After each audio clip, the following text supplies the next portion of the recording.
What's going on, everybody? SuperSaiyanPaul here, back at it again. Today we're going to be talking more about the finale of Dragon Ball Super, as well as the final battle and the final 2 minutes, and how this series is going to end. But if you guys do not want to be spoiled, make sure you guys click off the video right now. This is your spoiler alert.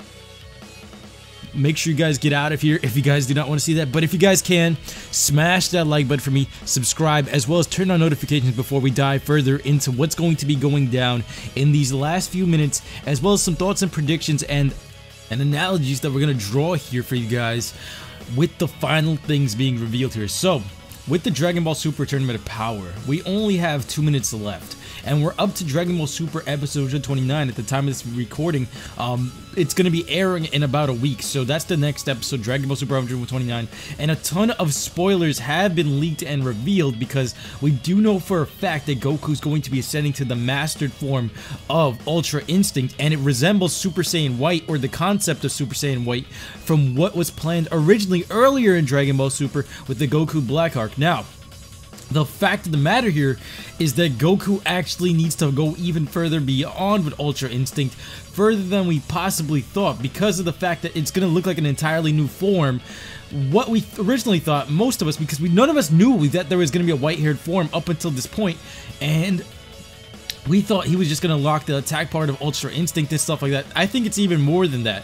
Jiren's going to match Ultra Instinct, the base form, and then once Goku masters it, I have a feeling he still might match this form as well. There's going to be a point where Jiren's still going to have to unlock all of his energy, and there's going to be a shocking moment where Goku and Jiren might just be at a stalemate. I have a very strong feeling that it's going to be like that, because if it's an entirely one-sided battle, the character of Jiren is going to be completely decimated, not only physically, but mentally. That will ruin the entire tournament if he just gets completely stomped down, and if they don't do it in a flashy way, I feel like this tournament would have just been completely drowned out by all of the other things that happened earlier on.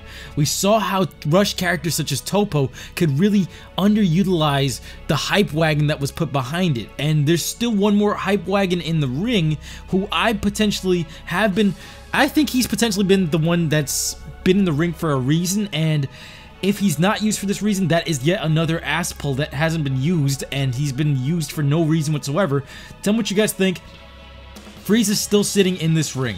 Frieza's been hiding. Dragon Ball Super episode 127, we saw the preview of what was going to happen. We saw the information. A lot of that episode was leaked, yet Frieza didn't show up in any of those text, like any of the text boxes, and all the information we got, and nothing talked about Frieza jumping into that fight, which he inevitably ended up doing and showing us he stands no chance against Jiren. He stands absolutely no chance against a full power Jiren. That wasn't even a full powered one and he got decimated. So, with that being the case, if Frieza is just chilling on the sidelines right now, we didn't see him at all in Dragon Ball Super episode 128 and episode 129. If that's going to be focusing on Goku powering up, I think Frieza's not going to jump in at all, because that would take away from what Goku's able to do. So this means Frieza's going to have to show up in that final minute, that absolute final episode, if anything, or else he's been hiding this whole time for nothing. And that will be a rant you guys will never forget from me, because that will be the biggest, dumbest thing they could possibly do with this character, especially with the hype train that was created from the moment he was resurrected. From the moment Frieza was resurrected, there was this ominous feeling about letting this guy come back into the world. With the amount of power that Frieza had, and seeing that he hasn't had a power buff or anything, there is a very good chance that either Dragon Ball Super ends off on a cliffhanger with him getting the wish and winning this tournament, or I have a feeling, a very, very weird feeling, that he might become a good guy and actually be the deciding factor. A lot of people were saying that if Goku and Jiren become the stalemate type of fighters, and they end up becoming like on even terms, they're gonna win by default, because Frieza is still in the ring hiding, and therefore there's 2 fighters from Universe 7 versus 1 fighter in Jiren from their universe. Or Frieza will be the one to eliminate both of them, or if anything, grab that wish. I have a feeling that it'll be Frieza helping Goku out with the final moments. I have a feeling that this is gonna have Frieza turning into a good guy, because if they don't end this off on a definitive note, that leaves this as a hiatus and not a series ender, but this is going to be known as a series ender, so there's not much more room for Frieza becoming an even worse bad guy after all of this, maybe Frieza's learned some things from this tournament. Maybe this is a chance for his character to change and develop, because at the very beginning of Dragon Ball Super, Frieza was mentioned. Dragon Ball Super revolved a bit about around Frieza. Like, if you guys think about it, from the minute Dragon Ball Super or even the Battle of Gods movie happened in 2013, Frieza was being mentioned left, right, and center, with that first fight being what caught Beerus' attention, what sparked all of this. So Dragon Ball Super having Beerus and Frieza being some of the main protagonists, or antagonists, if you guys want to call them that, because they're both being heroes and bad guys at the same time. Frieza's been there since the beginning. Is this his chance to reconcile for all of these years of just him being a bad guy? This is his moment to get his redemption, and I think he's going to be the main deciding factor. It's not going to be Mastered Ultra Instinct. It's going to have to be Frieza. Otherwise, both Jiren and Frieza's characters are being downplayed. Yes, Master Ultra Instinct. Yes, it's all been crammed in here at the very end, which I don't like. It's very rushed. But this is a chance for them to make something very good here, and for them to get the most out of every piece that they've put on the table here. They have to do it this way. They have to either leave it off with an evil cliffhanger where he just basically sidesteps both Goku and the whole universe and gets the wish for himself, or he has to turn and become a good guy and become the deciding factor if Jiren decides to, like, be the one that tries to win the tournament at the very end. I don't see that happening. I feel like Jiren's gonna be drained of everything, and then it's gonna have to be Frieza stepping in and either attacking him, or they just win by the amount of warriors left in the ring. Tell me what you guys think in the comment section below. Do you think Frieza is the deciding factor in this tournament? Do you think Mastered Ultra Instinct is going to be enough to take on Jiren? Or do you think Jiren's going to be able to handle Mastered Ultra Instinct?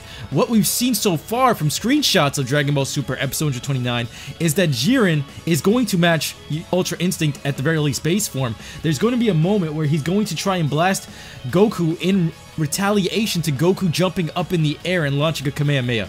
So Jiren's gonna blast through that, and I have a feeling that's not even Jiren at his fullest power. Jiren's gonna unlock his full power, and then I think he's gonna match Mastered Ultra Instinct for a bit. I think he's gonna adapt to whatever Goku throws at him, or Goku's gonna do the same thing, vice versa, and it's gonna be a stalemate. Now, after we realize it's going to be a stalemate, what Frieza's going to have to do is step in. Now, if Frieza just ends up stepping in and gets ringed out, that's going to be a major problem.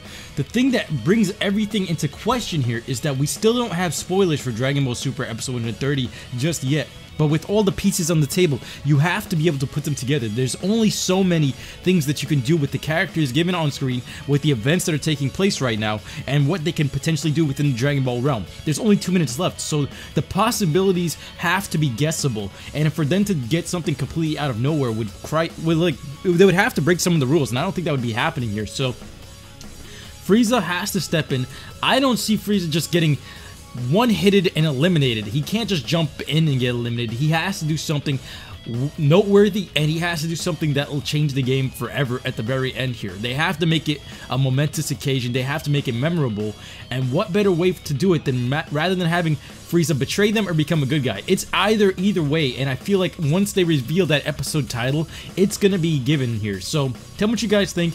I feel like once we get a little hint as to what that episode title is, everything's going to be done and set in stone, because you can guess what's going to happen in episode 131, and the way things are set right now, it's still very mysterious, and this much hype being drawn around a character, not knowing what he's doing literally nothing, and yet I'm still so intrigued as to what he's doing in the background. Like, yo, you've done nothing. You've literally done less than Ribrianne. Come on, live up to the hype. You're still here. You outlasted Vegeta. You've outlasted Vegeta's speeches. You've outlasted everything. You outlasted the MVP in Android 17 and all of his badassery. What are you going to bring to the table that can top those two, especially out of everyone, especially these two? What are you going to do in these final moments against the strongest character thus far, and with the strongest Goku thus far? How are you going to play a role in this final moment? So tell me what you guys think out of the few ideas I've given here on the table. It's like one of the few things that could happen here. Either he betrays them both, gets the wish, either he does nothing and Goku loses, which I don't see that happening, but it could still happen. I'm not going to realm that out. Or he helps Goku with one final attack, rings out Jiren, and they win, or he just wins by default by just being in the ring when they're at this stalemate. It's not that many things that they can do here, but he is a deciding factor in most of this, so that's why I would say, Frieza, this tournament is really up to you. with Goku holding down Jiren in this last minute, he has to either jump in or do something if he wants to be turned into a good guy. And it's all up to Frieza basically. Otherwise, if he's just sitting there and he's observing, then this is going to be one of the biggest letdowns of the tournament thus far for me. Yes, Ultra Instinct Vegeta was a wasted opportunity. Yes, Ultra Instinct Vegito was a wasted opportunity. Gohan was a wasted opportunity. Toppo was a little bit of a wasted opportunity. Ribrianne, oh my god, don't even get me started on that. But they cannot mess this one up. Let me know what you guys think in the comment section below. Subscribe to the channel, like the video, and turn on notifications. I appreciate you guys so much for all of your support, and it's amazing having these conversations with you guys. I'll be reading them vigorously. Anyway, till next time, everybody, take care. Peace.